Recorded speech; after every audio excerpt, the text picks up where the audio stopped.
कहानी की शुरुआत में हमें बताया जाता है कि जब से दुनिया पर 72 डीमन गोड्स ने जन्म लिया तब से ही उनकी हजारों सालों से लड़ाई चल रही है। जब लड़ाई ज्यादा बढ़ गई तो होली टेम्पल के 6 वॉरियर्स ने मिलकर इन डीमंस के खिलाफ लड़ने का फैसला किया, जो कि 6 अलग अलग टेम्पल से थे। इसके बाद हम वॉरियर्स को देखते हैं जिन्हें यहाँ नाइट्स कहा जाता है। ये सभी यहाँ पर 54 रैंक वाले डीमंस को पकड़ने के लिए आए थे। हम देखते हैं कि डीमन गॉड नाइट से बहुत ज्यादा ताकतवर होता है, इसीलिए वो उन्हें आसानी से हरा रहा था। तभी यहाँ पर डीमन पिलर आ जाता है, जिससे डीमन और भी ज्यादा ताकतवर हो जाता है। ये सभी नाइट्स मिलकर उस डीमन के ऊपर हमला करते हैं, लेकिन इससे भी कोई फायदा नहीं होता। सभी नाइट्स इससे हैरान होते हैं। फिर वो डीमन वहाँ से भागने लगता है और सभी नाइट्स उसे पकड़ने की कोशिश करते हैं, लेकिन वो भाग जाता है। तभी वहाँ डीमन लॉर्ड फेंग जियो आ जाता है, जो कि बहुत ज्यादा ताकतवर था। सभी नाइट्स अपनी पूरी शक्तियों से उस पर हमला करते हैं, लेकिन वो सिर्फ अपनी एक उंगली से सभी नाइट्स को रोक देता है, जिससे सभी दूर जाकर गिरते हैं। लेकिन यहाँ पर लॉर्ड जिंग यू नाम का नाइट्स हार नहीं मानता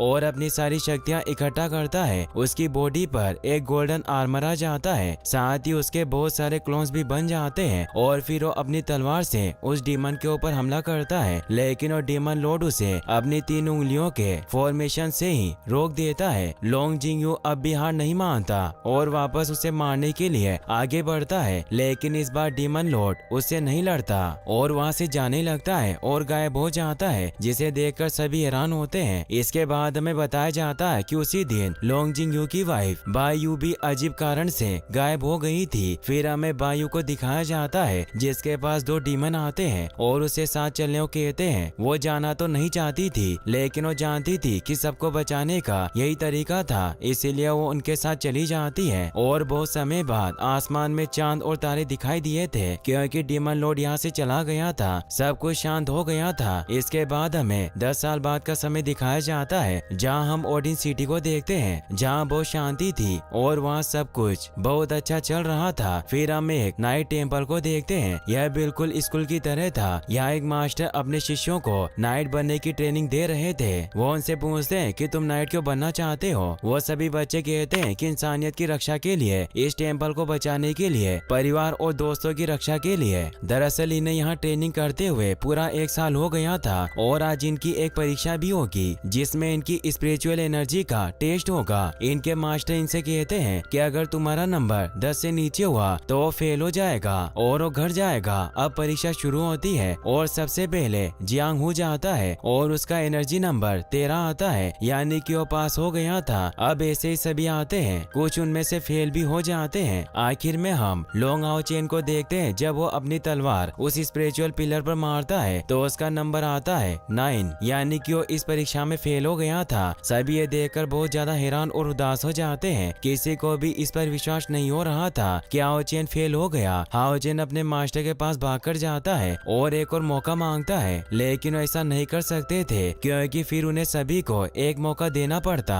हाओ चेन अपने दोस्तों के पास जाता है और उनके सामने बैठकर उनसे कहता है कि मेरे लिए यहाँ रहना बहुत जरूरी है। दरअसल सब जानते थे कि आओ चेन से ज्यादा मेहनत कोई नहीं करता था। वो रात रात भर जाकर ट्रेनिंग करता था, चाहे ठंड हो या गर्मी। इसीलिए सभी बच्चे उसको एक और मौका देने को कहते हैं। उसके मास्टर भी जानते थे कि आओ चेन सच में बहुत मेहनत करता था, इसीलिए उसे एक मौका देते हैं। साथियों कहते हैं कि सभी को एक एक मौका मिलेगा और आओ चेन की लड़ाई जियांग से कराते हैं और जियांग से कहते हैं कि अगर तुमने जानबूझकर हारने की सोची तो तुम फेल हो जाओगे। इसीलिए जियांग अपनी पूरी एनर्जी से उससे लड़ता है। यहाँ हम आओ चेन को बहुत अच्छे तरीके से लड़ते हुए देखते हैं और जब वो जियांग स्पिरिचुअल एनर्जी के आगे गिरता है और आओ चेन उस पर हमला करता है तो वो तलवार उस स्पिरिचुअल पिलर पर लगती है और इस बार उस पर 11 नंबर दिखता है और आओ चेन पास हो जाता है। सभी खुश होते हैं। इसे देखकर उसके मास्टर थोड़े हैरान होते हैं और उन्हें कुछ समझ नहीं आता कि आओ चेन की स्पिरिचुअल एनर्जी अचानक से बढ़ कैसे गई। वहीं हम दूसरी तरफ एक लड़की को देखते हैं जिसका नाम शेनिन होता है, जो कुछ अजीब से भेड़ियों से बसती हुई टेम्पल के पीछे वाले जंगलों और पहाड़ों पर से छलांगे लगाकर भाग रही थी। वो भेड़िए आपस में बात करते हैं कि हमें उसे पकड़ना ही होगा, तभी हमें कुछ इनाम मिलेगा। शेनिन भी लड़ने में बहुत अच्छी थी, इसीलिए आसानी से उन भेड़ियों को मारने लगती है। लेकिन इसी बीच उसे एक भेड़िए के पंजे से चोट लग जाती है, जिससे वो कमजोर पड़ने लगती है। लेकिन जैसे तैसे वो उनसे बचती है, पर एक भेड़िया आसमान में उड़कर उसे मारने वाला होता है। तभी हमें टेम्पल दिखाया जाता है जहाँ सभी बच्चे अपने अपने घर पर जा रहे थे और सभी के मम्मी पापा उन्हें लेने आए थे, पर हाओ चेन के लिए कोई नहीं आया था। जाते हुए उसके मास्टर उसे एक कांच की छोटी सी बोतल देते हैं जिसमें कुछ टॉनिक लिक्विड पीने के लिए था। दरअसल ये एनर्जी को बढ़ाने के लिए एक एनर्जी ड्रिंक की तरह था। जब उसके मास्टर उसे लिक्विड देते हुए देखते हैं तो उसे देखकर समझ जाते हैं कि हाओ चेन उनसे कुछ न कुछ तो छिपा रहा है। और यहाँ हमें पता चलता है कि हाओ चेन के नंबर उस वक्त कम क्यों आए थे। दरअसल वो ये लिक्विड अपनी माँ को दे दिया करता था क्योंकि उसकी माँ बीमार थी। जियांग जो कि उसका दोस्त होता है जाते हुए उसे कहता है कि तुम्हें अपना भी ध्यान रखना होगा, जिस पर हाओ चेन कहता है कि माँ अब ठीक हो रही है और बहुत जल्द वो पूरी तरह से ठीक हो जाएगी। यहाँ जियांग सर पर हाथ रखकर सोचता है कि जब हाओ चेन की एनर्जी बिना उस टॉनिक लिक्विड को लिए इतनी है तो अगर वो टॉनिक लिक्विड लेता तो क्या होता। तभी हाओ चेन जियांग से कहता है कि मुझे माँ के लिए कुछ जड़ी बूटी लानी है तो मुझे जाना होगा। फिर हाओ चेन अकेला जंगल की तरफ चला जाता है। जियांग उसे अपना टॉनिक लिक्विड देता है लेकिन हाओ चेन उसे लेने से मना कर देता है और जियांग जाते हुए पीछे से चिल्लाकर कहता है कि मैंने सुना है जंगल में कुछ जानवरों को देखा गया है, अपना ध्यान रखना। और फिर वहाँ से चला जाता है। हाओ चेन जब जंगल में जाकर अपना काम कर रहा होता है तभी उसे पीछे से आवाज आती है क्योंकि वहाँ उस जंगल में बहुत शांति थी और यहाँ आते हुए उसे जियांग ने जो कहा था वो उसे सोचने लगता है कि कहीं कोई जानवर वहाँ आना गया हो। जब हाओ चेन वहाँ जाता है तो एक लड़की को वहाँ गिरा हुआ देखता है जो कि बहुत जख्मी थी। ये वही लड़की थी जिसे हमने उन भेड़ियों से बचकर भागते हुए देखा था। जब हाओ चेन उसके पास जाता है तो शेनिन डरकर उसके ऊपर अपना चाकू रख देती है। हाओ चेन उसे कहता है कि क्या तुम ठीक हो। ये सुनकर वो लड़की अपना खंजर नीचे रख देती है। तभी हाओ चेन उस लड़की के पैर में जख्म देखता है। वो लड़की चलने की भी कोशिश करती है पर नहीं चल पाती और इधर उधर देखने लगती है। हाओ चेन पूछता है कि तुम क्या ढूंढ रही हो। वो लड़की हाओ चेन के हाथ पर लिखती है और हमें पता चलता है कि वो लड़की बोल नहीं सकती थी। वो हाओ चेन को लिखकर बताती है कि उसके पीछे कुछ बुरे लोग पड़े हुए हैं। वो हाओ चेन से कहती है मेरी मदद करो सिस्टर। तभी हाओ चेन कहता है मैं लड़का हूँ लड़की नहीं। और वो हाओ चेन को भागने को कहती है। हाओ चेन कहता है कि एक लड़का कभी नहीं भागता और वो आज खुश भी था क्योंकि वो परीक्षा में पास हुआ था, इसीलिए वो उस लड़की को तलवारबाजी कर कर दिखाता है। तभी एक बार उसकी तलवार उसके पीछे किसी को लगती है और जब वो देखता है तो वहाँ वही भेड़िए थे जो उस शेनिन का पीछा कर रहे थे। हाओ चेन उससे डरकर उस लड़की को उठाकर वहाँ से भागता है और कुछ भेड़िए उनके पीछे भागते हैं। भागते हुए हाओ चेन के चेहरे पर जंगल के पेड़ों की कुछ लकड़ियाँ भी लगती है जिससे उसे चोट भी लग जाती है लेकिन वो नहीं रुकता। अब भागते भागते एक भेड़िया छलांग लगाकर उनकी तरफ कूदता है। तभी इससे बचते हुए हाओ चेन एक पत्थर से टकरा जाता है। अब वो भेड़िया दोबारा से हमला करता है। इस बार हाओ चेन उससे लड़ता है और वो भेड़िया हाओ चेन को उठाकर दूर फेंकता है जिससे हाओ चेन शेनिन के ऊपर जाकर गिरता है। तभी हाओ चेन को ऐसा लग रहा था जैसे समय रुक गया हो। वो उस लड़की को देखने लगता है, साथ ही वो लड़की भी उसे ही देख रही थी। इससे पहले कि वो भेड़िया दोबारा से उन पर हमला करता, हाओ चेन उस लड़की से कहता है कि चिंता मत करो मैं तुम्हारी रक्षा करूंगा और उस भेड़िया से लड़ने लगता है। तभी हाओ चेन देखता है कि भेड़िया हमला करते वक्त अपने पंजे सबसे ज्यादा चलाता है, इसीलिए उनसे बचते हुए उसकी गर्दन के ऊपर हमला करता है जिससे भेड़िया को लगती है और वो गुस्से में आ जाता है। अब सारे भेड़िए मिलकर उस शेनी की तरफ बढ़ते हैं लेकिन हाओ चेन फिर से उनके बीच में जाता है। उन भेड़ियों को गुस्सा आता है और वो सभी मिलकर हाओ चेन को बहुत मारते हैं। शेनिन जब ये देखती है तो उसे बहुत बुरा लगता है क्योंकि उसे बचाना तो चाहती थी लेकिन वो क्या करती।